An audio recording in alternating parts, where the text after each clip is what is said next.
Ayan, naka-inspect na yung team, inspection team ni Senator Ping Lacson, yung di umano'y ghost projects ni Alan Peter Cayetano. So yan, challenge niya ang committee on binabanatan niya ang committee on Blue Ribbon, dahil itinigil na daw nito ang pagsagawa ng investigasyon sa flood control anomaly at binabanatan rin niya si Ping Lacson dahil selective daw ang paggawa ng investigasyon nung siya ang chairman ng Blue Ribbon Committee. At ngayon daw under kay Sherwin Gatchalian, hindi rin daw nito itinuloy yung hearing or in-expand yung investigasyon sa flood control anomalies. Ayan, So sabi sa English, be careful of what you wish for. It may just come true. So yun nga, nagkatotoo yung wish niya na inspeksyonan o ituloy yung flood control project investigation. At ang naging subject of the investigation ay mga proyekto niya mismo. At ngayon, after in-expose ni Ping na meron siyang 6.7 billion insertion sa 2025 General Appropriations Act, yun, out of that, nakita na ni Ping na 2 billion or 2.085, 2 billion 85,000 na projects niya ay either ghost projects or ito yung sinasabi nila, ito yung sinasabi nila na useless slope protection project. Ito yung nakikita nyo, yung mga may net lang sa tabi ng mga cliff, sa tabi ng mga bangin or ng mga bundok, na halata naman talaga na parang tubong lugaw lang. Kasi dapat sa ibang abroad yan, metal net ang nilalagay dyan. Dito sa atin, kwan lang parang abaka net na ata yan, o kaya yung sinasabi nila na kwan daw, yung galing sa niyog ata, yung materyales. Pero ito, napaka-useless nito. Lalo maganda ito kung kasama ng mga metallic material or plastic. Pero kung kwan lang, madidisintegrate lang ito sa in time, sa tagal ng panahon, sa pagbabat sa araw at ulan, So, yan, So, in fact, kung alala nyo, last year, may ininspeksyonan si President Bongbong Marcos at in fact, kinasuhan na yung Yap, yung kapartner sa negosyo niya sa hotel ni Congressman Yap. May project sila na slope protection project dyan sa Cannon Road na nasira na rin. At kaya nagka-landslide na nasira pati yung daan sa ilalim nun. Pati yung tunnel sa ilalim nun. At galit na galit si President Bongbong Marcos. Sabi niya, useless talaga yan, mga slope protection project na yan. At pinatigil na ata ni Public Works Secretary Vince Dizon ang paggawa nitong mga net na ginagamit sa slope protection project. So meron rin ganito si Alan Peter Cayetano. Lagot ka. No wonder may mga chismis ngayon pero mukhang naman AI na nakita daw umaalis ng bansa, kumakaripas paalis ng bansa itong si Alan Peter Cayetano at si Pia Cayetano. Baka alam nila na makakasuhan na sila ng plunder kaya kumaripas na. Pero tingnan natin kung totoo ba yan o hindi. Tingnan natin, malalaman natin yan. Pero I doubt it. Siyempre, palaban yan si Alan Peter Cayetano. Unless pupunta sila sa ibang bansa para mag-consult sa psychiatrist, kasi mukhang kailangan nila yun.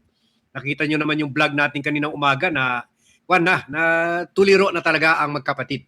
Hindi na alam kung anong sinasabi, hindi na alam kung anong nire-raise ng mga puntos sa impeachment hearing. Si Pia, pati yung di umano'y atake sa Senado, ni-raise na at gusto pa i-play yung video. Buti na lang, hindi siya pinatulan, hindi siya sinuportahan ng mga kasamahan niya, pahiya rin siya. Pero nakikita mo, medyo talaga na nawawala na sa katinuan ang magkapatid. Kaya okay lang kung umalis sila para magpatingin sa psychiatrist kasi dito baka mabisto, nakakahiya. Yon. Sabi ni Ping, Ang recent finding nila ay nakita nila na meron at least 3 additional slope protection project itong si Alan Peter Cayetano. Ha? At umaabot ito na 2 billion ang halaga. Ha? Nakita rin ng grupo ni Ping na two items appear to be double appropriations for the same project. Yan. Indicating that one of two may be deemed a ghost project. Yan. Ha? Ito yung sinasabi ko sa inyo, yung according to Congressman Tino sa House, na nag-file ng 4 billion plunder rin kay Pulong Duterte, lumalabas yung 51 billion na binuhos ni or nakuha ni Pulong Duterte during the Digong administration, ha? Yung 51 billion, out of that, marami mga project na double, triple funded. For example, may isang project natapos na, completed na, kumita na siya doon, mga 30%. Natapos na 2022, for example, ang project na yun ay 500 million, nilagay pa ulit sa 2021 budget ng 500 million. Ibig sabihin, nung na-release na yung budget ng 500 million, limpyo kita na yun. So ghost project na yun. And then nung dumating nung 2022, binadgetan pa ulit another 500 million. So out of that 500 million project, kumita siya ng 1 billion. Kasi pinunduhan 3 times. Pinunduhan 3 times. So dito, nakita ni Ping Lacson, pinunduhan 2 beses ang isang project. So ibig sabihin, ghost project na ito. Yung una nagawa na. And then susunod na taon, pinunduhan. So yun ang kwan talaga. Yun ang tubong lugaw talaga. Yun ang syempre bibigyan ng parte pa ng konti sa siguro limpyo-limpyo maiwan sa kanya mga 70 to 80%. Kahit bigyan pa ng konti yung COA, yung taga DBM, yung taga DPWH, yung contractor na nakapangalan doon sa project na yun. Pero malaki pa rin ang tongpats, malaki pa rin ang kita. So sabi ni Pring dito sa post niya sa Twitter, from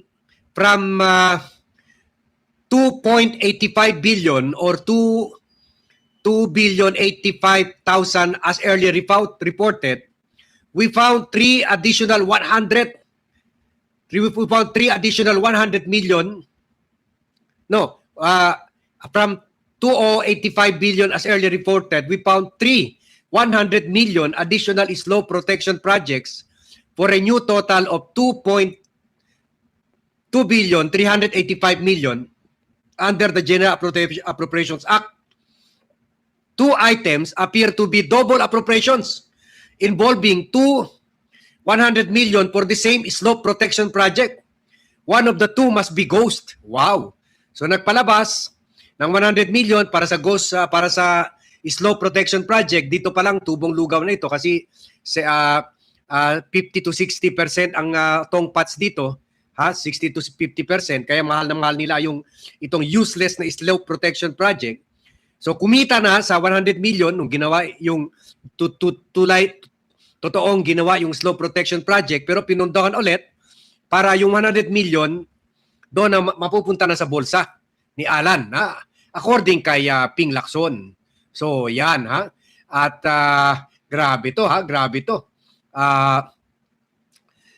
So sabi ni Ping marami pang mga ibang project ay ayun gawa nila Curly at Sara Diskaya. At isa pa, meron pa isang contractor na meron 5% royalty fee. At meron rin mga project ni Alan Peter Cayetano na gawa ng iba pang controversial contractor na nasama sa 15 contractors na nakakuha ng 100 billion na flood control projects. So yan, mukhang tagilid talaga. Tagilid talaga si Alan Peter Cayetano dito sa mga findings ni Ping Lacson. Iba na itong pinag-uusapan natin, ghost project na ito. At yung controversial na slope protection project. Panoorin nyo ito gaano kagalit si President Bongbong Marcos dito sa nabisto na niyang si President Bongbong Marcos mismo ang in-expose yung kalokohan dito sa mga useless slope protection project na ginagawa na paborito ng mga politiko. Ito yung project nila Yap sa Benguet na ininspeksyonan ni Presidente last year. Panoorin nyo, gaano ka useless itong mga slope protection projects. Good morning. I am here together with Mayor Benji Magalong to inspect some of these problematic flood control projects. I think you can see for yourself. Talagang hindi trinabaho ng mabuti ito. Dahil yung ginawang slope protection supposedly dito ay bumigay agad. Sinama, pati yung slope protection na dapat na nandyan na hindi ginawa ay bumagsak dito sa mabigat, nasira yung kalsada. Ngayon, nakita ngayon namin yung erosion sa ilalim ng kalsada, which is the most important part, ay wala na-erode na dahil yung ginawa nilang protection wall ay ubod ng hina, ubod ng liit. At you will see it later. You can see it sa ilalim ng tunnel, talagang na-erode na. Dahil yung slope protection dito sa baba, sa tabi ng ilog, ay napakababa at napakahina. Kaya nung pumasok yung tubig, nung pumigat yung tubig, tangay kasa. Kaya pakita mo rito, tangay na ito lahat. This was all destroyed because of the landslide here, the rock slide here, and the erosion under the road. Now, the project that was supposed to take care of this cost us 260 million, more or less, 260 million.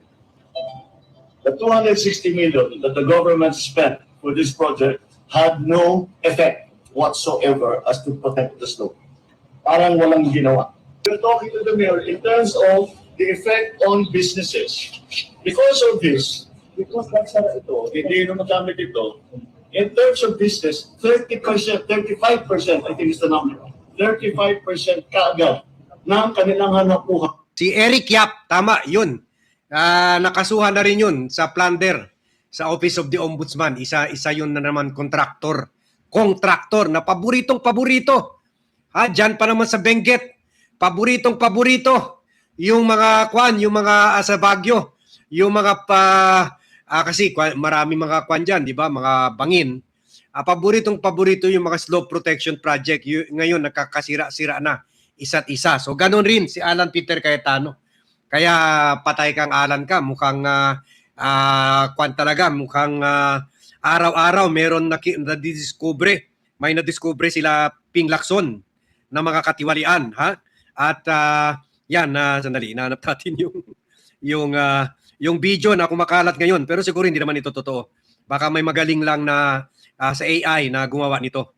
Na namataan daw yung Cayetano siblings, paalis sa airport, kagaya ni Sara, kumaripas na, paalis ng bansa. Baka naamoy na nila na papailan na sila ng plunder case. Or baka naamoy nila na i-announce na ito ni President Bongbong Marcos sa SONA, nakakasuhan na sila ng plunder. So, ito.